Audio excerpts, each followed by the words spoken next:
Well, New York is going to have a lot of attention today as courts there opened up at 8 o'clock this morning, just a few minutes ago, for jury selection, which will get underway today for the trial of Sean Diddy Combs. So what's going to happen? What can we look for? What should we look for? Joining us for some perspective in this trial process is attorney Jessica Ledingham. Jess, thanks for coming in today. What are you going to look for? What are you going to be keeping a close eye on? Thank you for having me. So we're going to be looking for a lot here. We have not seen any of the videos that the prosecution is bringing in. There's very little that we actually know. We know that there is a racketeering charge, sex trafficking, as well as transportation of prostitution. But we don't know what the racketeering charge is. We don't know who his co-conspirators are. So we're going to be looking at how the witnesses are and what evidence they're bringing in. There's a lot to digest here. Yes. And, you know, for those of us who follow along at home, it might be a little bit easier than maybe even for the jury in this case, right? Because, you know, it appears that they're going after this as a criminal enterprise, not necessarily just like this was one case of assault or one case of someone being held against their will, whatever it might be. What impact does that have on a case like this?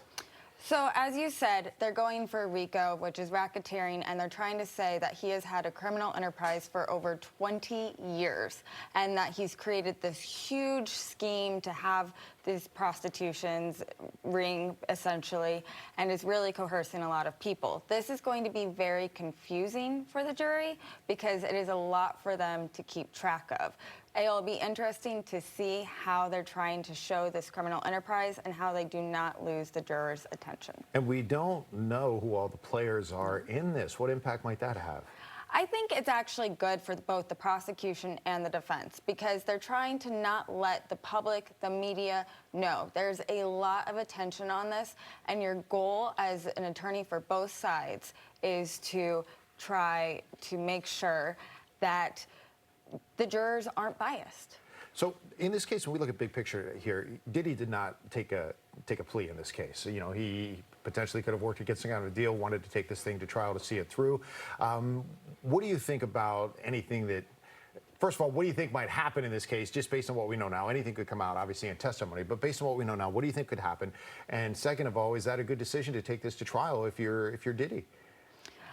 So I think Diddy has no choice. Diddy has the best legal team he could possibly afford, and he is fighting for his life here. So I don't think he has a choice. I think that we could really see guilty on the prostitution and the sex trafficking because he's trying to bring in a doctor to say that he didn't have the mental mindset to know that swinging was wrong and to know that bringing prostitutes in for freak-off parties was wrong. So I think it's a Hail Mary. I really can see us getting a guilty on those two. The racketeering, who knows? We don't know what his co-conspirators even are. Right, that's what we're going to find out. Real quick before I let you go, Jess, though, we got to get it underway with jury selection. Anybody can have strikes. They can, you know, have some people in, some people not in. What do you expect to see play out with jury selection today? Jury selection is not going to only last today, right? We expect it to go on several days, and we expect them to throw a lot of different strikes because they're trying to get jurors that don't already think that he's guilty. And the prosecution is trying to say, well, we don't want jurors that think that Diddy can do no wrong. So we're going to see a lot of jurors get unselected. All right, we got a long way to go. We'll talk to you again, I'm sure. Jessica Ledingham, attorney, joining us this morning as we preview Diddy's trial, which again, jury selection begins today.